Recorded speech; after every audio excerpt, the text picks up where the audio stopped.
Você vai conhecer agora uma fazenda em pleno sertão de Pernambuco que é um exemplo de convivência com o clima do semiárido. Lá, os efeitos de uma das piores secas da história é limitado. Os animais não passam fome e existe água em boa quantidade para os rebanhos e as pessoas.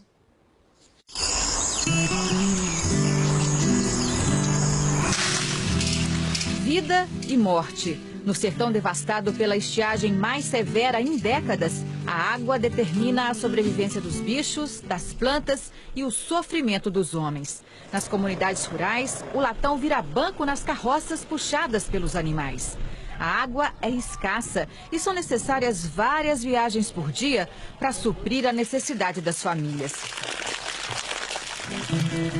Mas no sertão do Pajeú, um rastro verde corta a paisagem esturricada pelo sol. Lá embaixo está o leito do riacho Carapuça, que corre nos tempos de chuva. Estamos na fazenda Caroá, no município de Afogados da Engazeira, onde há 29 anos o engenheiro mecânico José Arthur Padilha cria gado de corte e abelhas para a produção de mel. Em plena seca, a água brota da terra, resultado do trabalho de seu José, que uniu os conhecimentos da profissão à observação da natureza. Por que o senhor resolveu se preocupar com essa questão ambiental aqui no semiárido?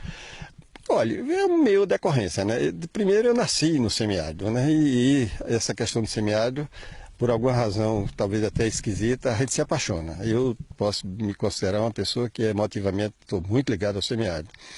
E ao ter feito um curso de engenharia mecânica e ter enveredado por uma área de produção de clima artificial muito radical, por exemplo, eu fiz ambientes com 40 graus abaixo de zero. Eu vim para o semiárido e percebi que havia um modo que a natureza, ao longo de milhões de anos, estabeleceu.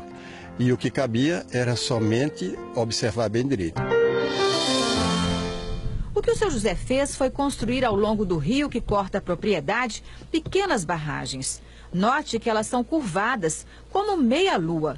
Ao todo, são 350. O conceito das barragens é muito simples. Em todo o leito do rio, da nascente até a foz, são construídos diques de pedra de margem a margem. São arcos posicionados de modo que a parte côncava fique virada para a foz do rio. Na época da chuva, a água e o solo das encostas descem e ficam represados. A água acaba se infiltrando no solo e se armazena no lençol freático. Na época da seca, o subsolo está cheio de água. Para captá-la, é preciso construir unidades de armazenamento como essa cacimba de pedra. De cada cacimba saem os canos que levam a água para toda a fazenda. O sistema funciona por gravidade. A pressão é tanta que a água aflora com força. A estrutura artesanal se mantém através da pressão exercida pelo próprio material. E, além de tudo, não precisa escavar fundações. E isso tem uma função formidável do ponto de vista da funcionalidade, porque mantém a estrutura trabalhando com pressão pura, porém com permeabilidade e flexibilidade. O que faz com que haja uma drenagem, e havendo a drenagem natural e memorial, durante milhões de anos a natureza operou desse modo, não saliniza o solo. A cada momento o solo fica mais limpo de sais, mais doce, se é que se poderia dizer. A imagem é impressionante. Tudo está muito seco aqui ao redor. E no meio do nada, a gente encontra uma torneira. E é só abrir para ver a água jorrar com muita pressão. A fazenda tem 22 quilômetros de tubulação enterrada no subsolo que abastecem 100 bebedouros e 5 casas. As barragens impedem que a camada fértil do solo seja levada pelas enxurradas e promove a regeneração do terreno, além de guardar a água infiltrada no subsolo. O resultado é que não falta alimento para os animais nas áreas úmidas. O gado encontra capim ao longo das barragens. Até as abelhas que sumiram do semiárido podem ser vistas aqui, abastecidas pelos bebedouros. E os animais silvestres da caatinga, como essa raposa, ficam a salvo da sede e da fome.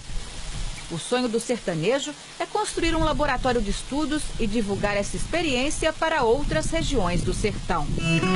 A lição é perguntar à natureza e conversar com ela e aplicar toda a racionalidade que nos fez chegar ao avião, ao celular, à internet e juntar isso de uma maneira bonita e solidária e, por que não, ter esse sonho um sonho que pode ser bom para todo mundo sem ser ruim para ninguém.